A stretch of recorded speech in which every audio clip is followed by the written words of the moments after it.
ladies and gentlemen. My name is William Bayramyan. I am the Executive Director of the ANC Western Region.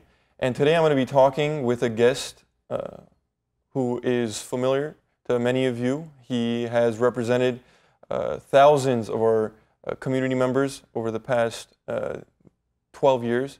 And he will be representing more of us in the future. I would like for you to welcome Congressman Adam Schiff. Congressman, welcome. Thank you. It's great to be with you. Very nice to have you. As I said, you have represented many of our community members since your election in the year 2000 and have served and represented us in a way that has made our community proud and appreciative of the work that you've done. Now, because of recent developments that take place every 10 years, you're going to be representing more of our community members. So I wanted to see what your thoughts were about that, and if you could talk a little bit about your new district. I'd be delighted to, and thanks again for having me. It has been a great pleasure and an honor to represent a wonderful district that has such a large and vibrant Armenian community.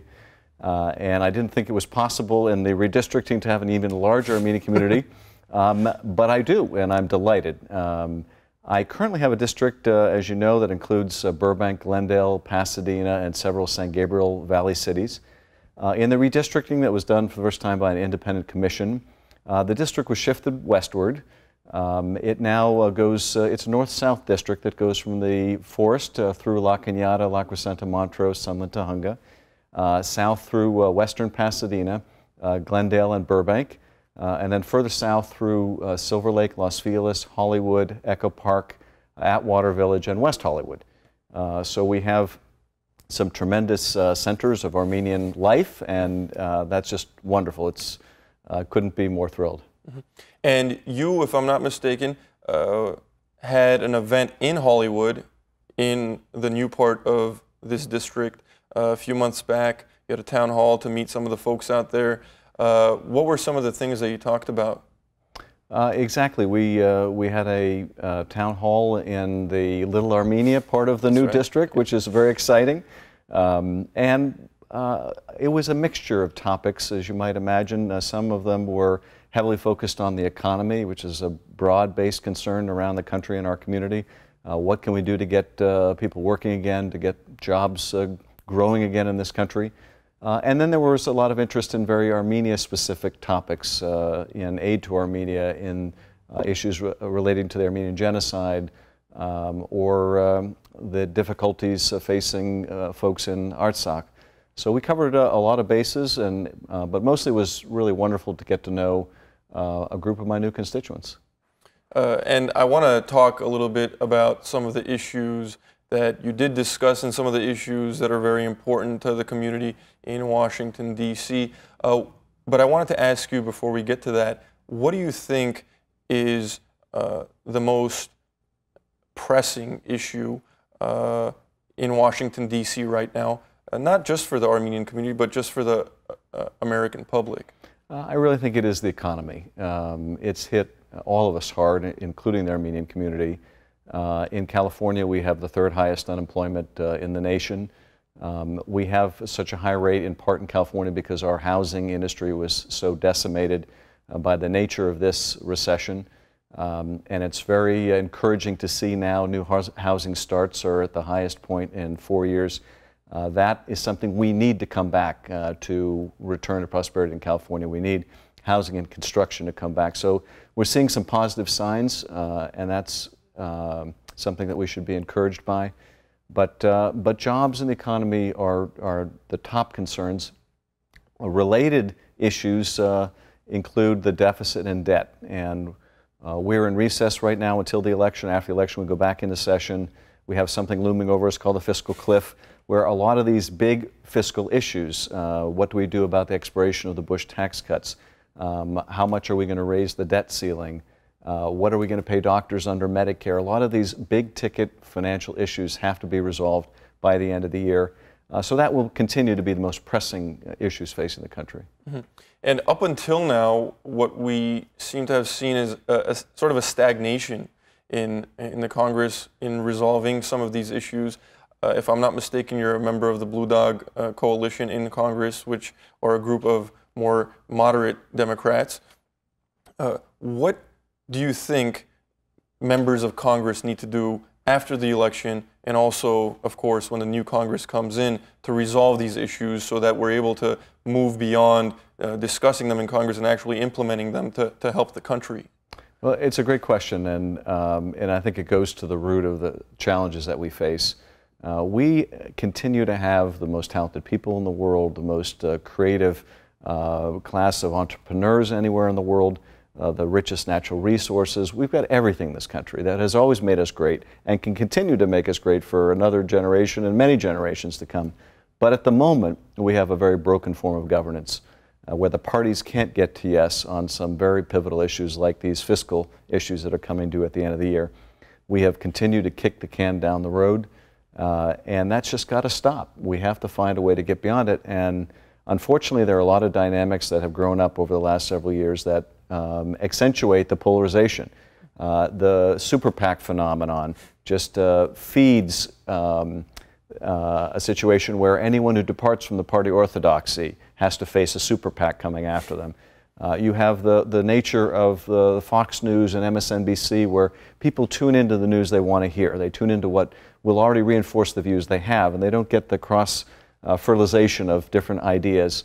All of these trends are very problematic, I think, for the country. We, both at the very top leadership level and at the level of the sort of field in terms of the members of Congress, we have got to find a way to sit down at a table together, to reach agreement, to govern responsibly, and we're not there at the moment, and this is a real problem. I have tried, as you mentioned, in my career to make a practice out of finding common ground. I didn't go to Congress just to throw bombs at the other side. I went there to try to solve problems, and I'm very proud that I have good relationships with members on both sides of the aisle. I'd like to see more of that, frankly. I think part of it for me may be coming out of the background as a former prosecutor, where I'd go into the courtroom, I'd fight it out with the other side, and when the case was over, you go out for beer with the defense counsel, and it wasn't personal, and then you moved on to the next case.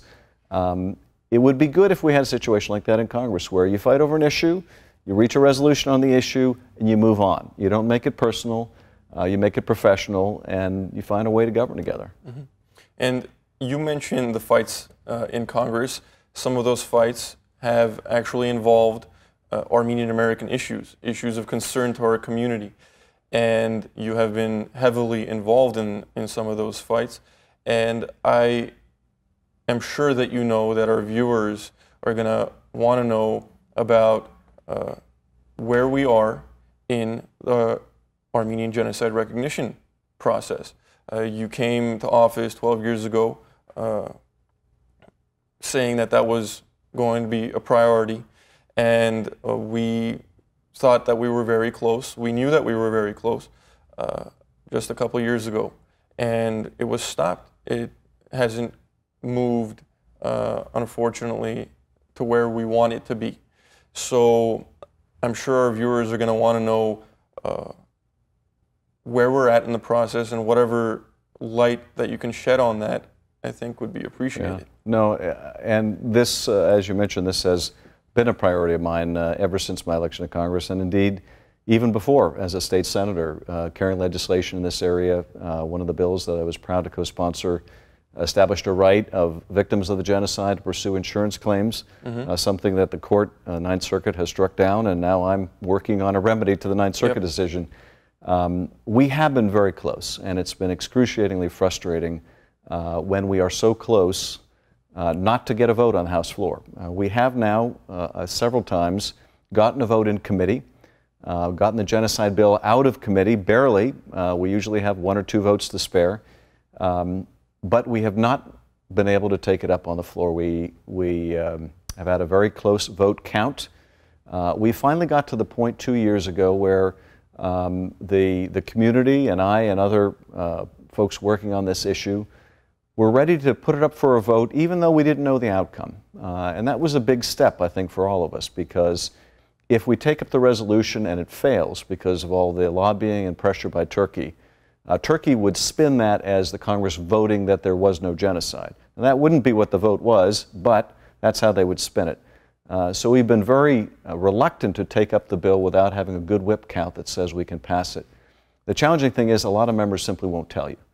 You can ask them, you can beg them, and until they have to push the button, they're not going to tell you what they will do. But we reached the point where we were willing to take that risk, but we could not persuade the leadership to give us that chance. And so we missed that opportunity, and that is excruciatingly frustrating. It's also, greatly frustrating that we have a president who promised to recognize the genocide, who knows the issue very well, and who has reneged on that commitment. Now I continue to lobby the administration and urge them to follow through on what the president said he would do. And I still have hope for this president. He is not someone who likes not to fall through with his commitments. So I continue to press the administration, but it has been a tough battle, and I'm determined to keep fighting it until we succeed. And on that front, I am an optimist. We have history on our side, we have the facts on our side, and increasingly we have actions by Turkey that alienate many of the members of Congress, and those members of Congress are no longer willing to carry Turkey's water on something like genocide denial. Mm-hmm.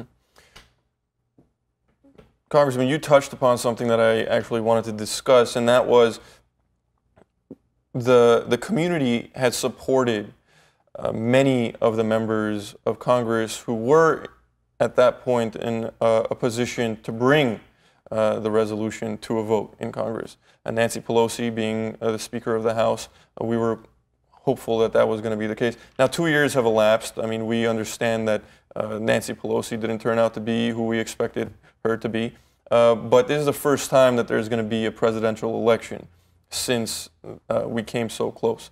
And you being a member of the Democratic Party and us coming, very close to Election Day, what would you say to Armenian American voters, of which there are many, as we approach Election Day, when they're confronted with a Democratic leadership who was unwilling to do something that they had promised to do, and you also have a president who not only reneged on his promise having to do with recognizing the Armenian Genocide, but also promises that he made about aid to Armenia, about Artsakh, the status of Artsakh, and also his misguided, and that is quite an understatement, I would say, his misguided support of the Turkey-Armenia protocols. I mean, how can the Armenian American community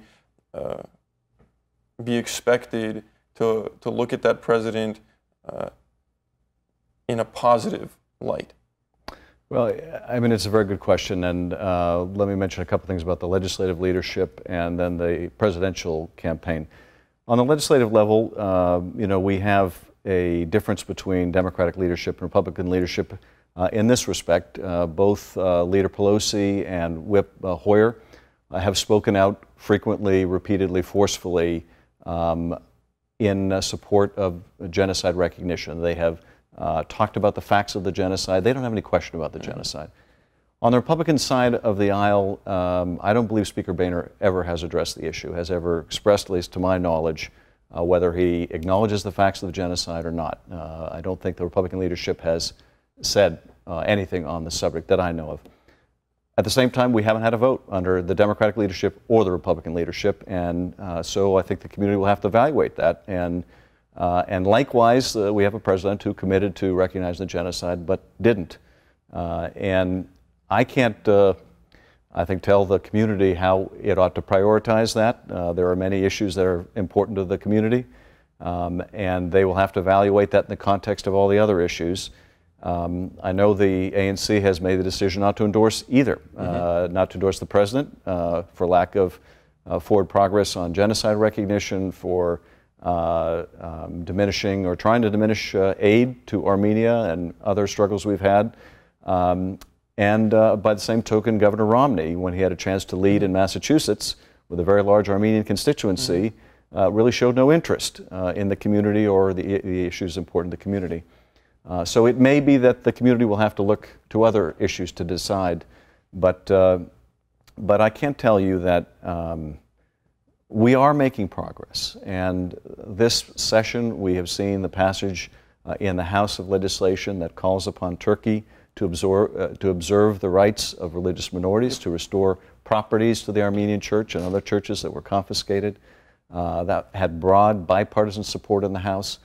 We decided this session, because it's been so difficult to move the genocide resolution, that we should not put all of our eggs in one basket, that we should try a dual-track approach with the genocide resolution, which I reintroduced, but also with the church's resolution, which I co-sponsored.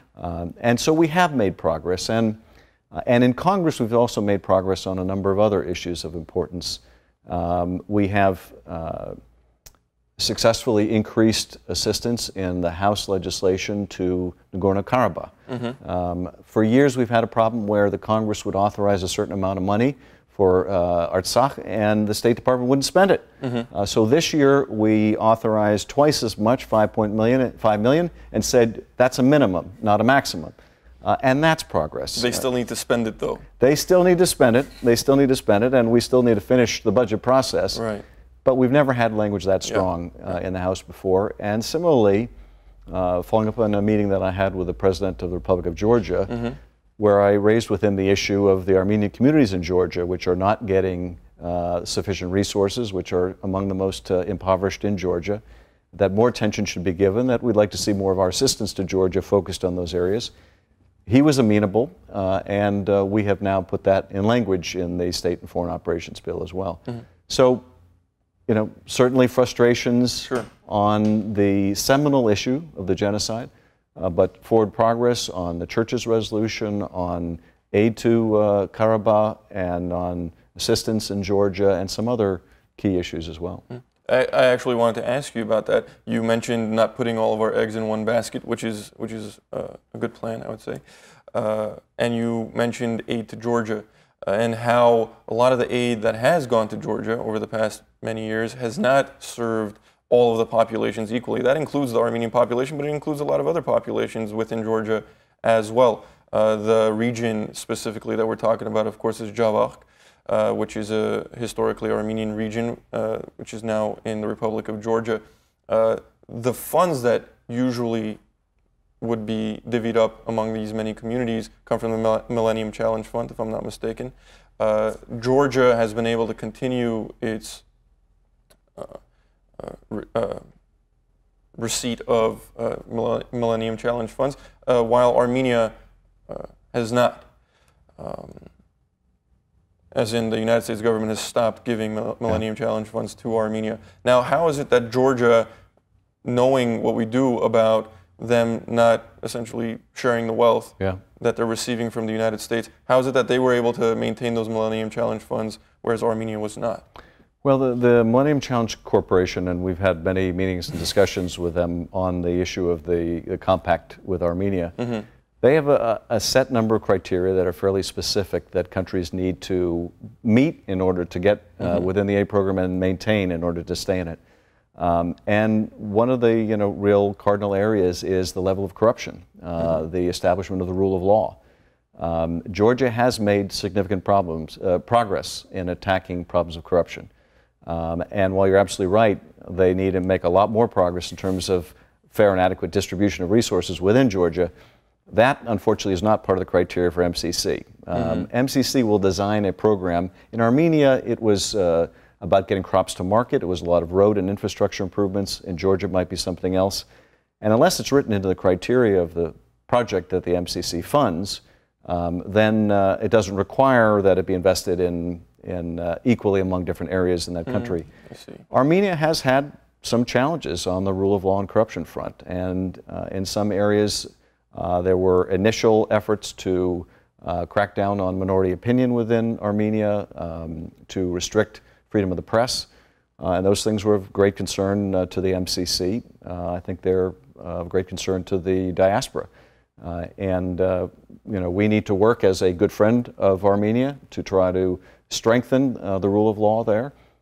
I talked to a lot of business people here in our community who invest in Armenia or want to invest in Armenia, but share the concern about whether that investment will be maintained, whether there's adequate rule of law, and that's something that we need to continue to work with Armenia to make progress on. Mm-hmm. I'd like to turn our focus for just a moment to another large Armenian community that is probably not as well known, maybe in the Congress, but the Syrian Armenian community. As you know, numbers in the tens of thousands, possibly the hundreds of thousands, and it has been severely affected by what has been going on in Syria over the past year, to the point where the Armenian community is on the verge of destruction because they've been caught in the crossfire between the Syrian rebels and the army of Assad. And we know that aid is sent to Syria from the United States to help in the relief efforts. Now, is there something that the United States can do in order to ensure, again, that the aid is not going to sort of a gatekeeper and they're the ones who are deciding where it's going, but in a way where the aid is sent and it's helping all of the communities within that country, because Syria is a very diverse country after all? Is there a way of ensuring that that aid is diverse, the distribution of that aid is diversified? Well, my guess at this point is that any kind of economic assistance that we have that's going to the region is probably not going inside Syria, that it's going to support the refugee camps in Jordan and in Turkey and elsewhere to look after and help provide food, shelter for the refugees from Syria. And probably the focus to whatever assistance we're giving within Syria right now is more in the nature of trying to support legitimate opposition in an effort to hasten the end of this conflict and the end of the Assad regime. There is an acute concern in the Armenian community, for good reason, about the Christian community and the Armenian community in Syria. And not a day or a week goes by in our office where we aren't contacted by families in our district that have loved ones in Syria that are desperately concerned for their safety and want to try to obtain a visa so they can leave the country. We are working with those families every way we can, and I'm looking right now at whether we can urge the administration to provide asylum for those that have petitions pending. There are many families in our region that have family members in Syria where they have long-standing applications for visas for those family members, and they have already passed the security clearances, so it's not a security issue. But there is a long wait time and a backlog, and that it may be frustrating under good times, but in a civil war situation, it is life or death. And we have had humanitarian paroles in similar circumstances, such as when we had the disaster in Haiti. And I would like to explore whether we can do that in the case of Syria, so that we can allow these folks that have already passed all the clearances to get the visas necessary to come here. And that, I think, would provide some immediate relief. But it is just a horrendous situation right now. Probably 20 or 30,000 people have been killed. Assad shows no signs of going on his own 2 feet. He seems to have taken the position he'll be carried out. And unfortunately, we're seeing a lot of extremist groups now entering the fight, both within Syria and extremists coming from outside of Syria, hijacking, in a sense, the revolution against Assad, turning it from something that was a desire for representative government, better economic opportunity, less corruption, into a jihadist kind of an effort, and that's of enormous concern. Of enormous concern, I think, to everybody in the United States and also to the Armenian community within the United States and throughout the world. Talking about conflict, I want to revisit something that you alluded to earlier, and that is Nagorno-Karabakh or Artsakh. Recently, I think it was yesterday, you wrote an opinion piece which was published in the Asbarez Armenian Daily. And in that piece, you said, the people of Artsakh, overwhelmingly Armenian and overwhelmingly Christian, cannot be allowed to fall into the hands of Aliyev. By celebrating a murderer, he and his country have shown the world their true nature and made a compelling case for hastening full recognition of independent Artsakh. Is this a call for an independent Artsakh? For me, it has always been a call for the right of the people of Artsakh to determine their future, to have the right of self-determination. And if independence is what the people of Artsakh want, they should have independence. And I think that what Aliyev has done in making a hero out of an axe murderer is one of the most appalling things I've ever seen any government do. It is such a horrible miscarriage of justice. And for anyone that would have had any confidence in a Minsk process or any other process, to see that one of the players is willing to celebrate a killer in such a egregious fashion, how could anyone have any confidence in that government or that process? It is completely delegitimized Aliyev, his government. Not that they had much legitimacy to begin with, but any respecting, rule of law abiding nation has to look at that and just be sickened. And I think of what the parents of that soldier who was murdered must think about this. And for those who have had a concern with what would happen if the Azeri government ever had control again over this area, you have to think it would be a bloodbath, judging from this guy's conduct, the fact that Aliyev gives him back pay, promotes him. This is apartment. You gave him an apartment. An apartment. I mean, this is someone who, in cold blood, while the man was sleeping, took an axe to him. Smoked a cigarette, took an axe to him, went back to his cigarette. I mean, this is a cold-blooded killer. And I mean, it takes a lot to shock me these days, but that really did. And why on earth we would give 1 red cent to Azerbaijan, I cannot imagine. And in particular, to give them foreign military assistance. This is a petroleum-rich country that doesn't need any of our resources. They're making money hand over fist, especially with oil prices the way they are. But if what we're giving them is military training, and one of their military people commits a murder like this and they celebrate it, well, obviously the training isn't working. If we're trying to help them create a more professional ethic among their military, and their commander-in-chief is making a hero out of an axe murderer who is participating in a NATO Partnership for Peace exercise, then there's no justification to give them a nickel. There's no justification to give them a nickel, and it's hard, as you said, to sort of, first of all, it's very hard to swallow, hearing something like this actually happened, then the subsequent actions by both the Hungarian government and the Azerbaijani government, and also any expectation, of course, that Armenians could ever live under the rule of the Azeri people. I mean, it's just incomprehensible at this point, and I think you agree with that. You make that very clear in the opinion piece that you wrote, and I would recommend that everybody go ahead and read that, because it's really a poignant piece that gets to the heart of the issue in Artsakh. Before we run out of time, I had a question to ask you, because it's just of interest to me.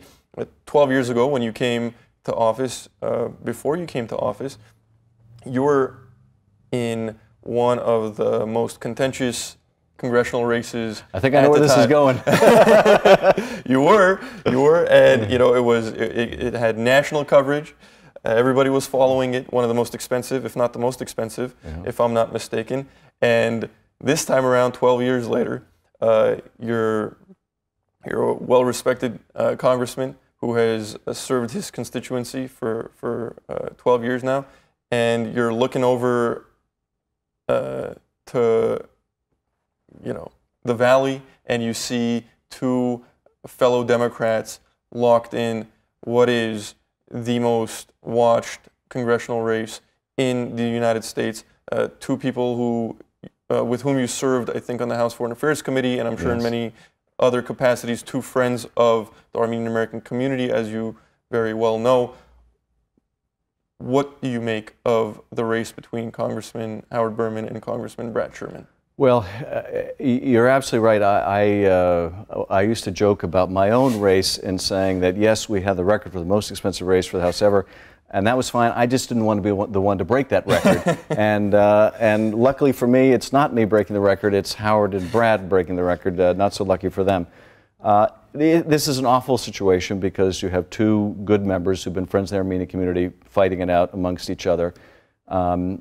You know, I have to say, and you know, we start from the disclosure that I'm supporting Howard, that Howard, as the former chair of Foreign Affairs, as the ranking Democrat on Foreign Affairs, is in a position, has been in the past, is now, to really advance a lot of the issues we care about on the genocide, on Nagorno-Karabakh, on Georgia. He has the experience, the contacts, the legislative expertise. That would be very hard to replace, and that's one of the reasons why I'm supporting Howard. But I hate to see two friends going at it that way, and it's painful, it's expensive, but Howard is one of the most thoughtful, substantive, effective legislators that I've ever worked with, and kind of a mentor to me, and that's where my loyalties lie. Very good, thank you very much. We're about to wrap up, so if there is anything else that you would like to say to the viewership, please go ahead. Yes, you know, I just want to tell you what a pleasure it's been to represent the community, and how thrilled I am that in the new district I even have more of the community. From my very first days in elective office, the Armenian community made me a member of the family, and I want to tell you too, because this happens to me quite frequently when I'm at a restaurant or a grocery store, that someone from the Armenian community will come up to me and say, you know, Congressman, I really don't want to bother you, but I just want to tell you I appreciate what you're doing. It never bothers me. So if you see me on the street or in a store, do come up and say hello, please. I enjoy it, I welcome it, and look forward to meeting you in person. Congressman, thank you very much for being here. Ladies and gentlemen, you have been watching an interview with Congressman Adam Schiff. My name is William Bayramyan with the ANCA Western Region. Don't forget to vote on November 6th. And if you haven't registered to vote, you've only got a couple of days left, highvotes.org. And make sure... Yes, and can I just add to that? High Votes is a phenomenal program. Thank you. And go online, register, contribute to High Votes. It's a great effort, and it's part of increasing political influence in the community, and a part of civic responsibility. Thank you very much, Congressman. Thank you very much to our viewers, and have a great night.